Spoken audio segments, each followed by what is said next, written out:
Hello दोस्तों, कैसे हो? आपका स्वागत है त्रिपाण स्टडी सेंटर में। आज जो हम करने जा रहे हैं क्लास 12 एनआईएस बोर्ड का जो है ज्योग्राफी का चैप्टर नंबर 20 जो है काफ़ी महत्वपूर्ण है भूगोल का। इसमें आज हम करेंगे land, soil and vegetation resources in India, यानी भारत में भूमि, मृदा और वनस्पति के विषय में जो है यहाँ पर विस्तार पूर्वक चर्चा करेंगे और जानने की कोशिश करेंगे कि लैंड, सॉइल और वेजिटेशन का जो है भारत में के लिए कितना महत्वपूर्ण योगदान है। और ये टॉपिक कई मायने में हर एक क्लास के बच्चों के लिए इंपॉर्टेंट रहेगा, चाहे वो सीबीएसई में पढ़ते हो, चाहे एनआईएस बोर्ड के बच्चे हो, चाहे यूपी बिहार बोर्ड के बच्चे हो, कोई भी बोर्ड के बच्चे हो, अगर उनके सिलेबस में ये टॉपिक है तो ये सिलेबस उनके लिए अत्यंत महत्वपूर्ण होने वाला है। साथ में जो बच्चे कंपटीशन की तैयारी कर रहे हैं उनके लिए भी ये अमृत तुल्य होगा, ठीक है। लेकिन आपको पता है, चैप्टर स्टार्ट करने से पहले एक बात जो मैं हमेशा कहता हूँ, जिसको आपको सोचना भी चाहिए, विचार भी करना चाहिए और अमल भी करना चाहिए, और ये कि जब भी वीडियो देखिए पूरा देखिए, क्योंकि अधूरा जानकारी सदैव खतरनाक होता है। साथ में एक इंपॉर्टेंट बात ये भी रहता है, अगर आप पहली बार वीडियो देख रहे हो तो लाइक, शेयर, सब्सक्राइब करना मत भूलना, क्योंकि दोस्तों लाइक कीजिएगा तो बनाने वाले का मनोबल बढ़ता है, सब्सक्राइब कीजिएगा तो इससे ये होता है कि जब भी मैं कोई वीडियो डालूंगा उसका नोटिफिकेशन आपको समय रहते मिल जाएगा। और देखिए, शेयर का मतलब ये होता है कि आपके थ्रू न जाने किन बच्चों को हेल्प मिल जाए, ये आप भी नहीं जानोगे, इसलिए जो है आप शेयर जरूर करो, ठीक है। व्हाट्सएप स्टेटस पे भी लगाओ। दोस्तों एनआईएस सेंटर जो है कई मानने में बहुत से बच्चों के लिए हेल्पफुल है, चाहे वो 8th क्लास हो, 9th, 10th, 11th, 12th हो, चाहे वो एनआईएस बोर्ड के बच्चे हों, ठीक है, चाहे बीए, एमए के बच्चे हो, सभी क्लासों के लिए कुछ ना कुछ जो है त्रिपाण सेंटर में उपलब्ध है। तो इसलिए आपके लिए ज़रूरी है कि आप सब्सक्राइब करके इसको चैनल को जो है सेव कर लो, नहीं तो बाद में अगर रिसर्च करोगे तो शायद आपको ये चैनल प्राप्त ना हो। तो इसलिए सोचना नहीं, विचार नहीं करना है, सब्सक्राइब करके जो है अपने पास सेव करना है। दोस्तों ये तो बात था आपके लिए, लेकिन आप देखते हैं हमारा आज टॉपिक क्या है। Our next topic is the most important here, natural vegetation in India. There is natural vegetation in India. There is a most important topic arrive here. The assemblage of the plant species, example tree, shrub, grasses, creepers and climber, and the like of living associations with one another is given to the environment is known as a natural vegetation. You know that? What is the natural vegetation here? The assemblage of plant species, example trees, shrubs, grasses, creepers, and climbers, and like a living in association with one another in a given environment is known as a natural vegetation. And contrary to this, a forest is generated a large tract covered by trees and shrubs, which has an economical significance for us. Thus, a forest has a different connotations than that our natural vegetation has. There is an important. The variation in the climatic condition in India have resulted in having various types of natural vegetation in different part of country. It is so because each plant need us define is a range of temperature and precipitation for its growth. This justify the growth of tropical evergreen vegetation in confined mainly to be a western Ghat on account of hot and wet climatic condition. The same is true for a temperate evergreen vegetation of northeast India and turning arid or semi-arid vegetation of Rajasthan, desert and adjoining area. Discussion of vegetation grow in a central part of India owing to the moderate climatic condition and prevailing over there. There is important. The important here major vegetation type here. There's an important point here. The major vegetation types here. Natural vegetation covered in India is generally divided under flowing head. The first year moisture, tropical evergreen and semi-evergreen vegetation. And second year moisture, tropical discussion vegetation, and next year dry tropical vegetation, and next year tidal vegetation and mountain vegetation. There is a most important part here are types of vegetation here. The first is here moisture tropical evergreen vegetation. The most tropical evergreen vegetation here is the moisture. There are the tropical rainforests which are further divided into two subtypes on the basis of their characteristics as under. The first here, the The bad tropical evergreen vegetation. The bad tropical evergreen vegetation is found in the regions of very high annual rainfall exceeding 300 centimeters, with a very dry season, and southern part of western Ghat of Kerala and Karnataka are very bad. The northern eastern hills are now for these types of vegetation. It is a resemble their equatorial vegetation, and this type of vegetation cover has been to the badly depleted due to a cover the cutting of trees. The major characteristics of this type of vegetation are here the important. The first year, these forests are dense and have a lofty evergreen trees, often as high as 60 meters and above. The second year, the number of vegetal species per unit area is too large to export it them to commercially. That is important. The number of vegetals is a species per unit area is too large to the export them is a commercially. And the next year, Mahogolys and Chenona is bamboos and plums are tropical species of plants found in these forests. The undergrowth is very dense and thick. A grass is almost absent. And the next year, the wood of these trees is very hard and heavy to work with. The next year, most tropical semi-evergreen vegetation is the most tropical semi-evergreen vegetation is found between the wet evergreen vegetation and most tough prey discussion vegetation. And these types of vegetation is found on the Meghalaya plateaus and Saradris and Andaman and Nicobar Island. This vegetation is confined to the area receive annual rainfall of about 250 to 300 centimeter. There is important here rain for the animal, and it is important characteristics are here.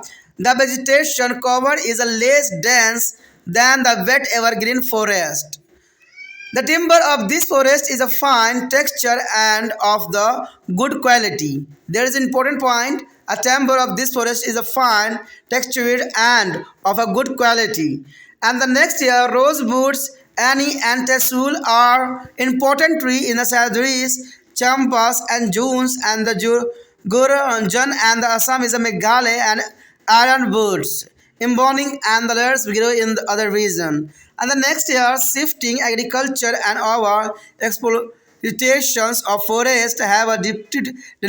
This is a visitors cover to a great extent. The next year, most tropically discussion vegetation here. There is an important here, most tropical discusses as a vegetation, and this is the most well spread vegetals cover of India.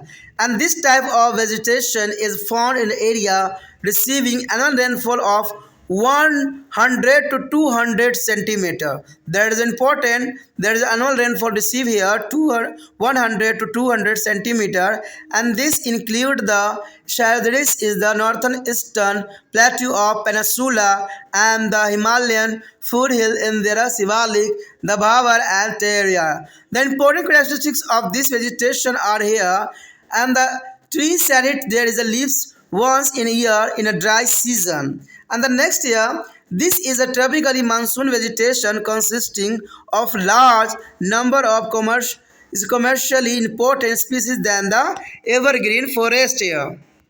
The next year, teak, sal and sandwood, senam, can and bamboo are important tree of this forest here. And the large scale cutting of tree for timber has depleted this forest is hopelessly. The next year, dry tropical vegetation here. Dry tropical vegetation, and this type of vegetation is divided into two groups as under. First year, dry tropical discusses vegetation. First year, dry tropical vegetation is discussing vegetation here is found in the regions receive annual rainfall between 70 to 100 centimeter. You know that the important rainfall here are 70 to 100 centimeter, and these regions include a part of Uttar Pradesh, northern and western Madhya Pradesh, part of Gujarat, Maharashtra, Andhra Pradesh, Karnataka and Tamil Nadu also. This area experiences a long dry season and a moderate rainfall limited at a best to 4 months here. And there are important characteristics of this vegetation is important here. What is the characteristics here? The first characteristics here, a sketch of open grass are most common between group of trees, and teaks is the dominant tree of this type of vegetation here. And the next year, the trees shedded their leaf during their long dry season. And next types here, dry tropically turning vegetation. It is important vegetation here. The vegetation is found in area receive annual rainfall less than 70 centimeter, and this area includes the northern and northern western part of India and the leeward side of Sahararis. The important characteristics of these types of vegetation are the important vast poor choruses, grassland are interspersed with the widely spaced tree and bushes. And second here is Asia size Aprobius and the cactus, etc. are two representative of this type of vegetation. Wild plums and spiny and turning variety are also found here and there. They're important. And next year, tidal vegetation here. The tidal vegetation, this type of vegetation grow up mainly in a deltaic region of Ganga, Manadis and Godavari and Krishna, which are flooded by tides and high sea waves.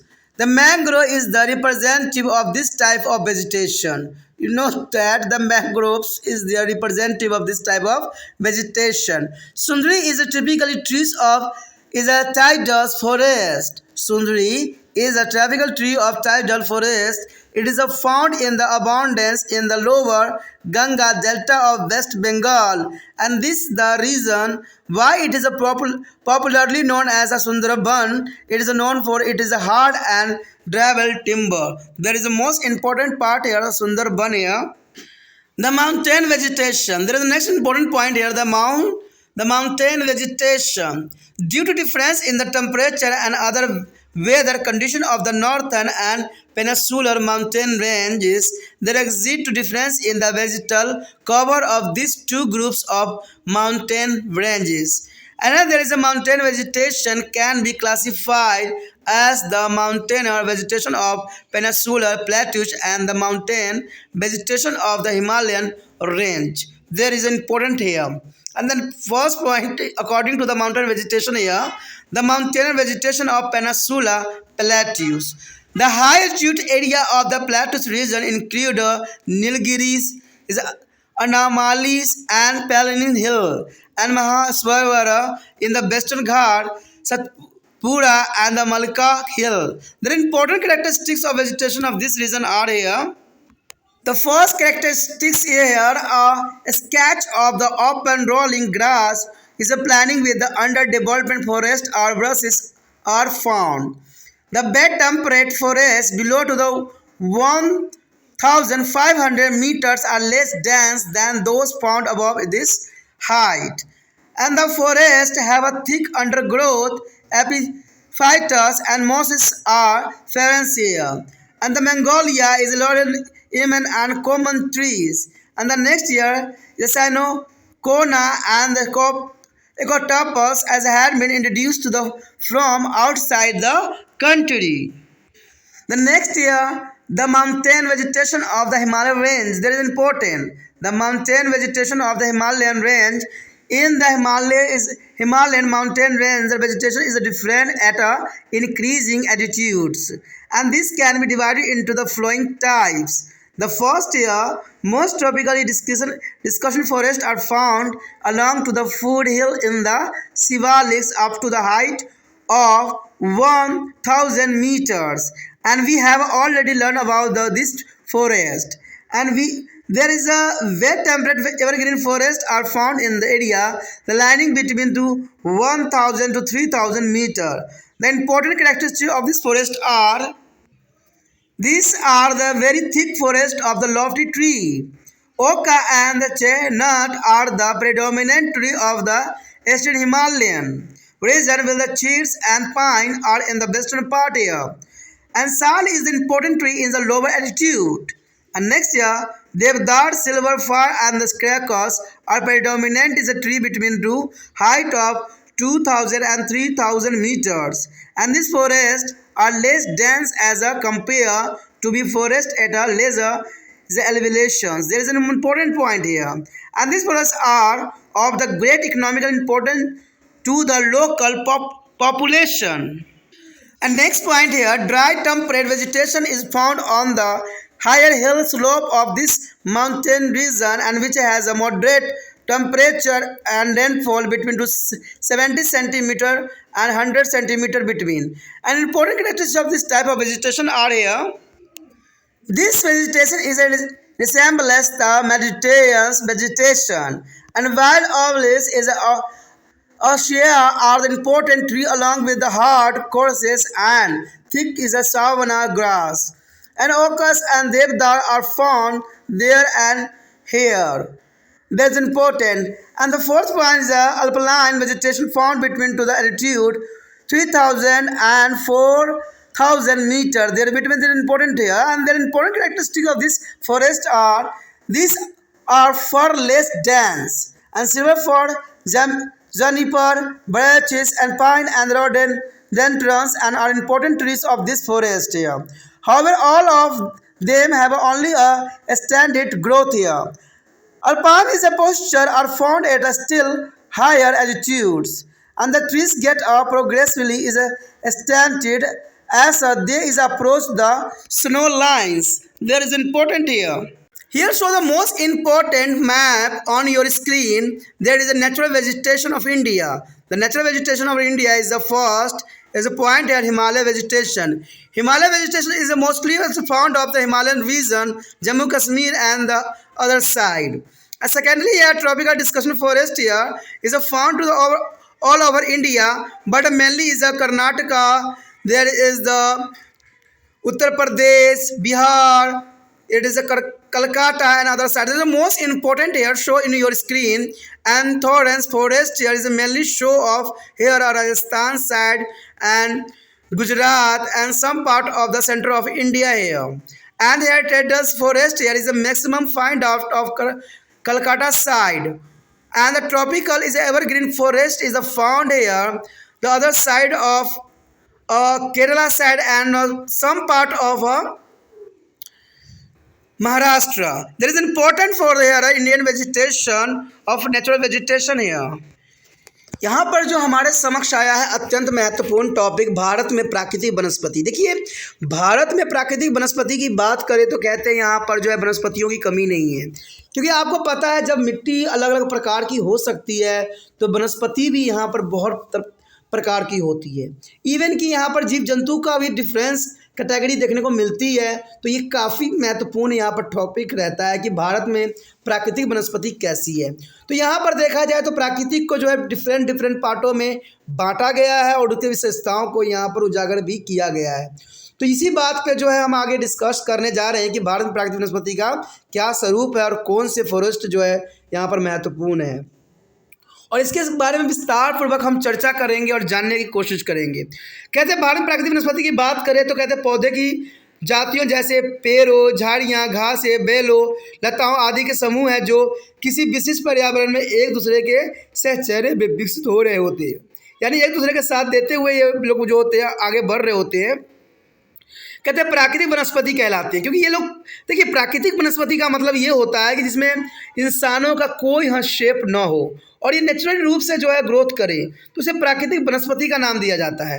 और प्राकृतिक वनस्पति ऐसे होते हैं जिसमें कोई भी मानव प्रतिक्रियाएं नहीं होती है, ये नेचुरली रूप से जो है विकास करते हैं।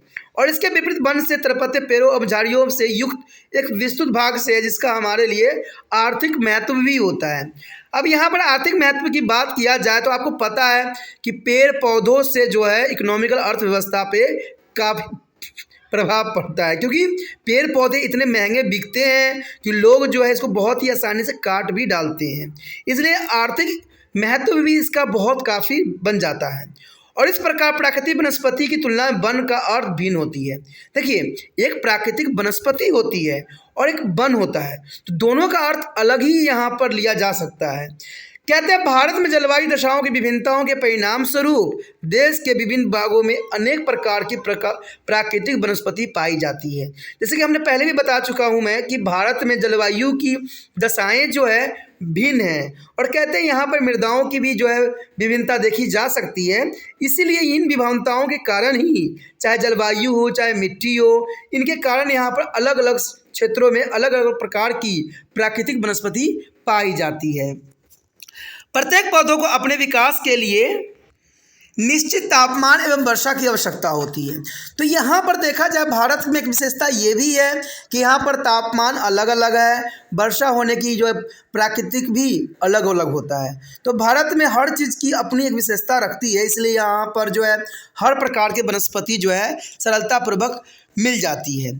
पश्चिमी घाट में उष्ण आर्द्र जलवायु के कारण ही यहाँ पर उष्णकटिबंधीय सदाहरित वनस्पति पाई जाती है, और शीतोष्ण सदाहरित वनस्पति उत्तर पूर्वी भारत में ही मिलती है, जबकि कटीली या मरुस्थलीय या अर्ध मरुस्थलीय वनस्पति राजस्थान के जो है मरुस्थल भाग उसके आसपास के भागों में ही पाई जाती है, और भारत के मध्यवर्ती भागों में पनपती वनस्पति वहाँ मौजूद मध्यम जलवायु दशाओं के कारण विकसित हुई है।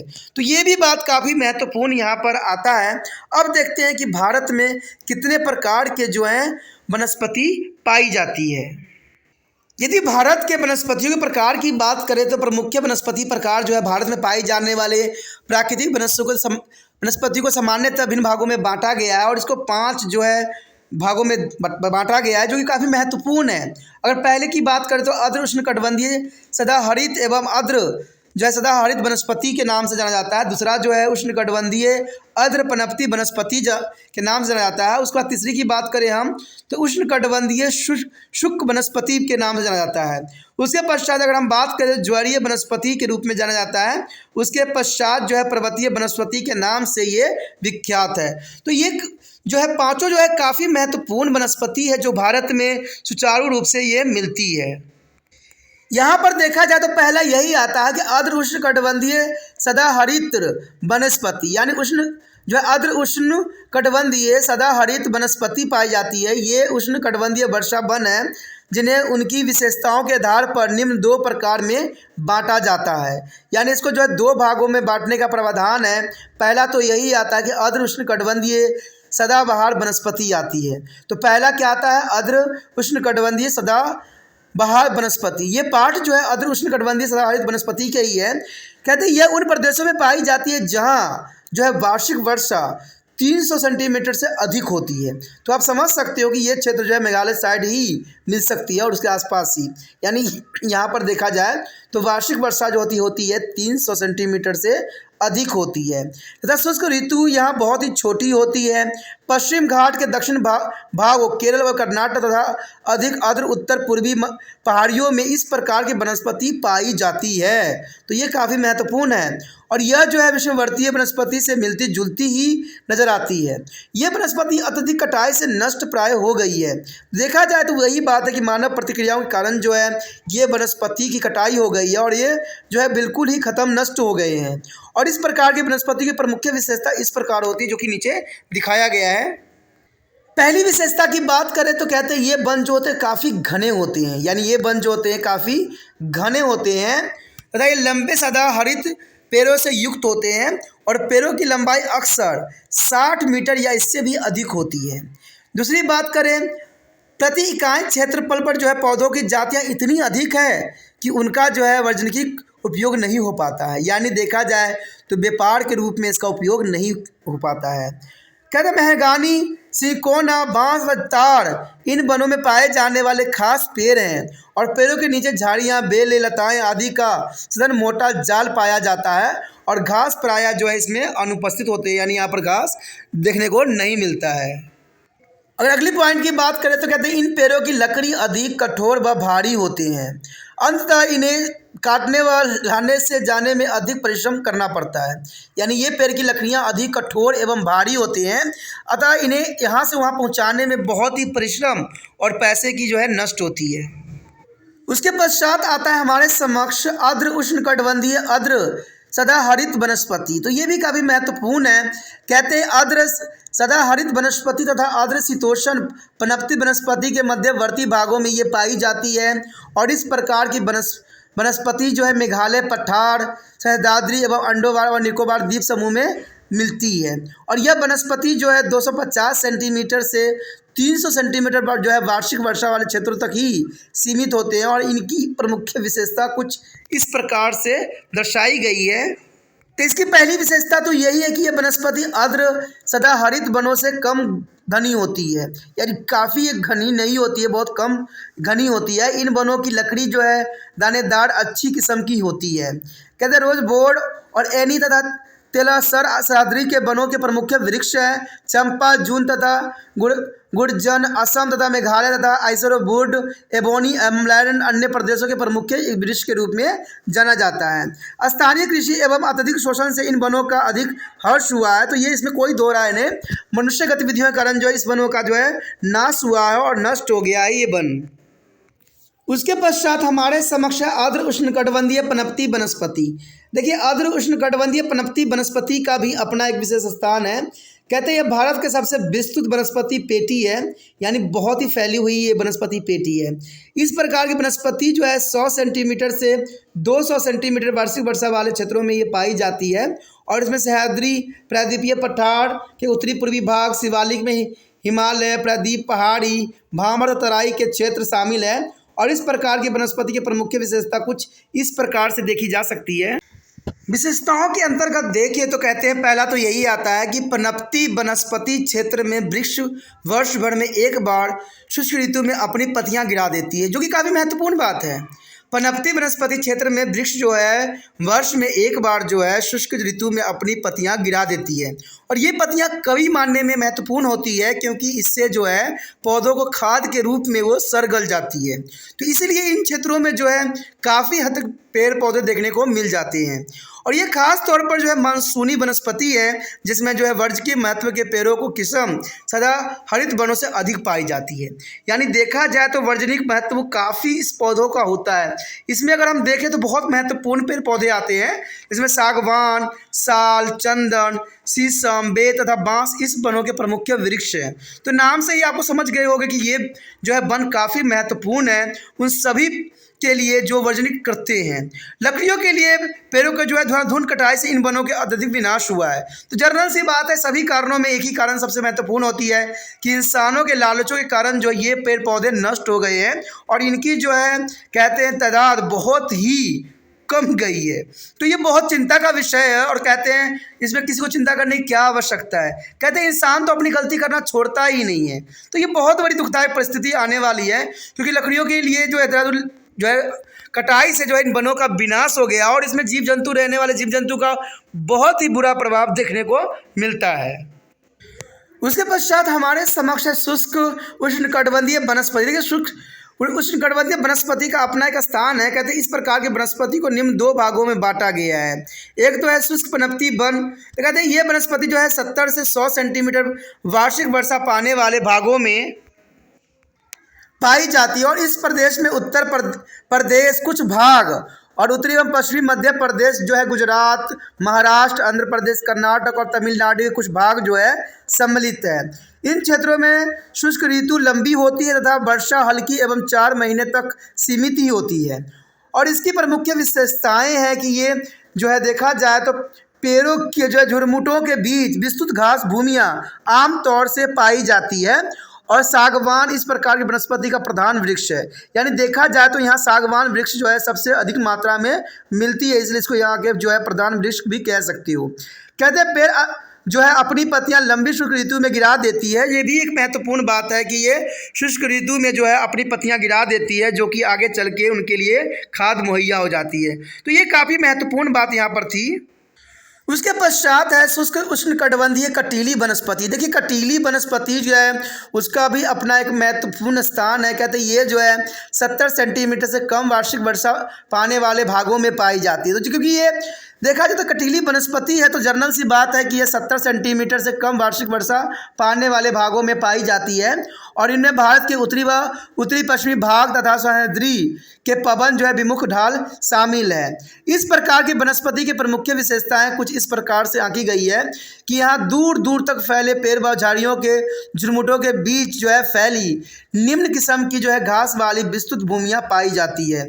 तो ये काफ़ी महत्वपूर्ण है कि ये दूर दूर तक फैले पेड़ व झाड़ियों के झुरमुट के बीच फैली निम्न किस्म की घास वाली विस्तृत भूमियाँ पाई जाती है और इसके प्रमुख जो है बबूल, शहडूल, कैक्टस आदि इस प्रकार की वनस्पतियों के सच्चे प्रतिनिधि वृक्ष हैं। यानी देखा जाए तो बबूल, सहूर, कैक्टस आदि इस प्रकार के वनस्पति के सच्चे प्रतिनिधि वृक्ष पाए जाते हैं और जंगली खजूर, कटीले प्रकार के अन्य वृक्ष व झाड़ियाँ यहाँ तहाँ पाई जाती है। यानी काफ़ी महत्वपूर्ण है इस क्षेत्र की जो है वनस्पति।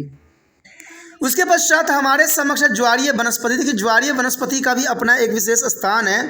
कहते हैं इस प्रकार की वनस्पति मुख्य रूप से गंगा, महानदी, गोदावरी तथा कृष्णा नदी के डेल्टा प्रदेशों में पाई जाती है और कहते हैं जहाँ ज्वार भाटों व ऊंची समुद्री लहरों के कारण खारे जल की बाढ़ें आती ही रहती है। कहते हैं मैंग्रोव इस प्रकार की वनस्पति है और सुंदरी ज्वारीय वनों का प्रमुख यहाँ पर वृक्ष है। यह पश्चिमी बंगाल के डेल्टा के निचले भाग में बहुलता से पाई जाती है और यही कारण है कि इन्हें सुंदर वन भी कहते हैं।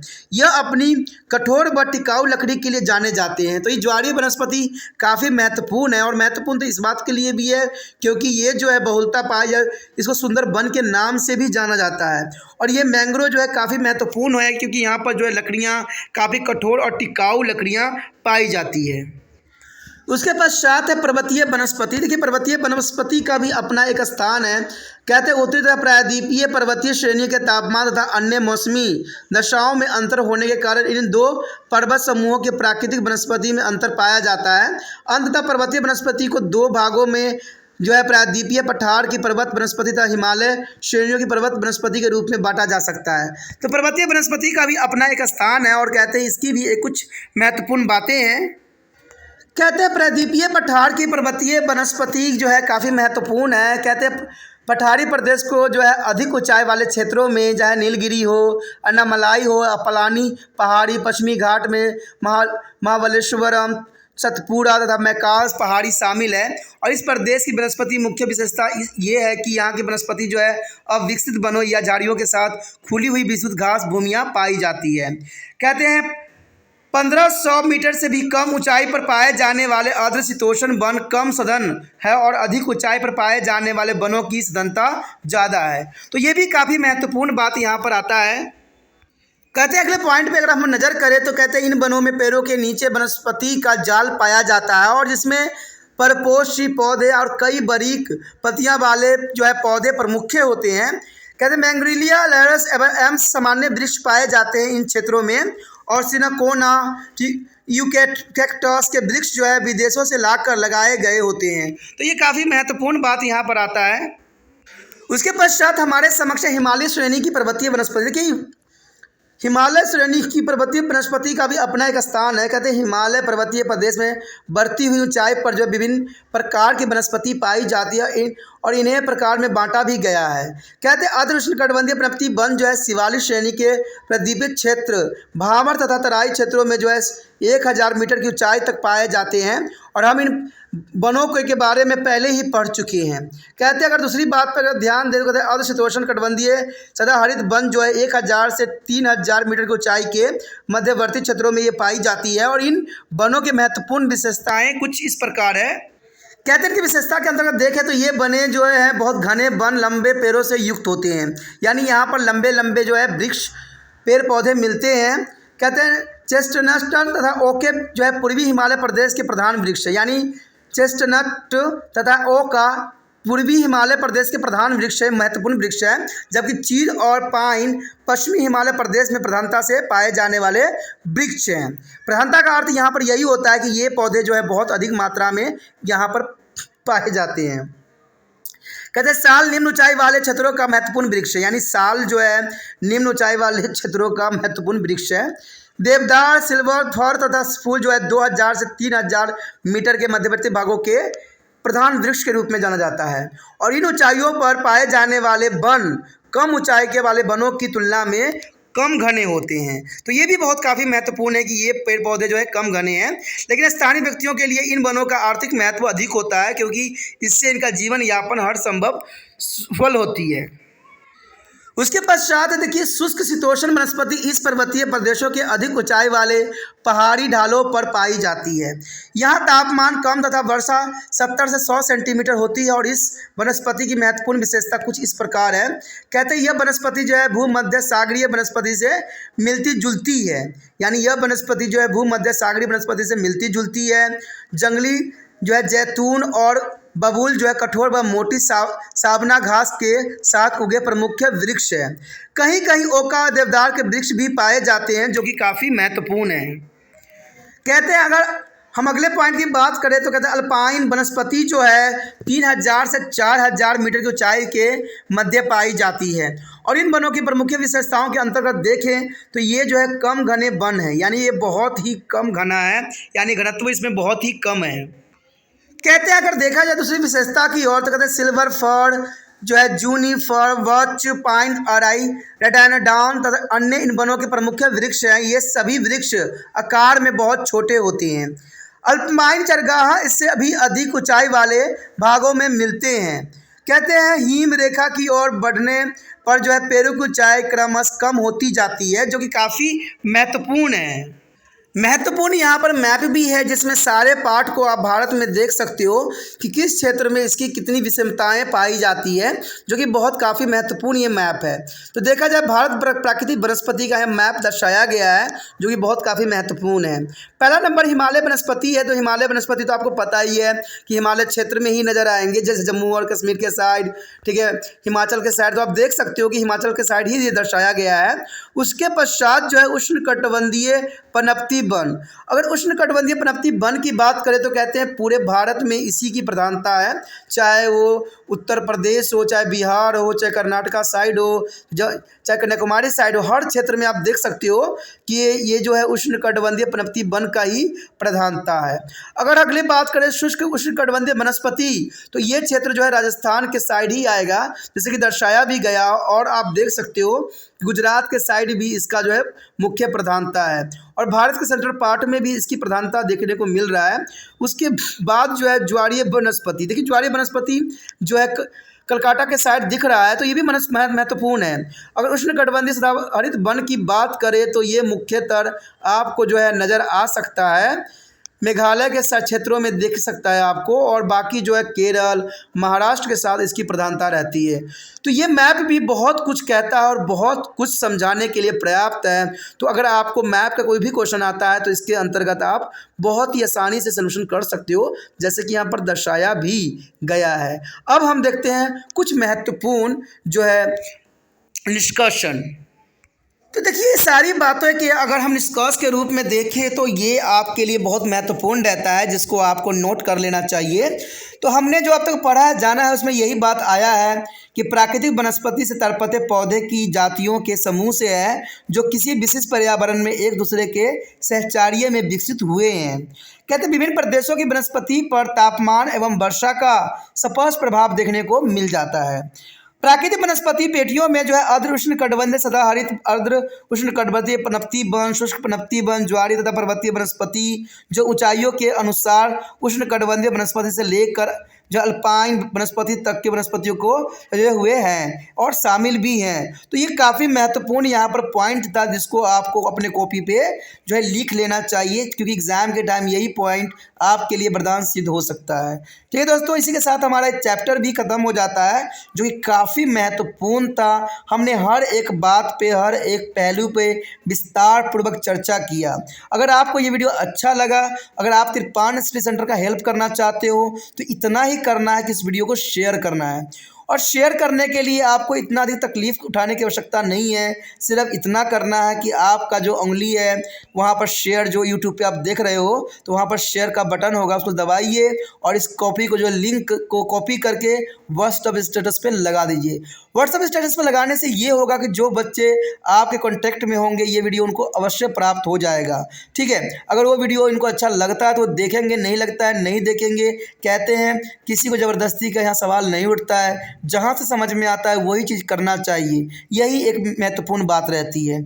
अगर आपको इसमें कुछ खामियां दिखी है, कुछ बातें आप बताना चाहते हो तो कमेंट भी ज़रूर कीजिए, क्योंकि इससे जो होता है आपके लिए अच्छा से अच्छा और भी किया जा सकता है। क्योंकि त्रिपान स्टडी सेंटर का एक ही उद्देश्य है कि बच्चों को अच्छे से समझ में आए, यही उद्देश्य लेके त्रिपान स्टडी सेंटर आगे बढ़ रहा है। तो ये बहुत काफ़ी महत्वपूर्ण बात आपके लिए है कि इसमें आप कमेंट अगर लगता है कुछ करने लायक है तो उसको ज़रूर कीजिए। ठीक है, अगर पहली बार वीडियो देख रहे थे तो चैनल को सब्सक्राइब करके अपने मोबाइल में ज़रूर सेव कर लीजिए, क्योंकि अगर आपको त्रिपान सेंटर अच्छा लगता है, समझ में आता है, अगर कोई टॉपिक अगर बाद में देखना चाहिएगा तो शायद अगर यूट्यूब पर रिसर्च कीजिएगा तो वो आपको दूर दूर तक नज़र ना आए। तो इसलिए जो है चैनल को सब्सक्राइब करने से ये होता है कि समय समय पर नोटिफिकेशन भी आपको प्राप्त होता रहता है। साथ में जो है आपको यहाँ पर दिख जाता है कि यहाँ पर जो होम पेज मिलता है जहाँ पर आपको सभी वीडियो नज़र भी आता है, और साथ में आपके लिए प्ले लिस्ट भी है जहाँ टॉपिक के रिगार्डिंग हर एक जो है सिलेबस आपको मिल जाता है। क्लास के अंतर्गत देखना चाहते हो तो इसका भी प्ले लिस्ट में जो प्रावधान है तो ये आपके लिए महत्वपूर्ण भी रहता है, क्योंकि त्रिपान सेंटर 8 क्लास से लेके जो है MA तक के बच्चों के लिए अग्रसर है। तो इसको आज ही सेव कीजिए अपने मोबाइल में।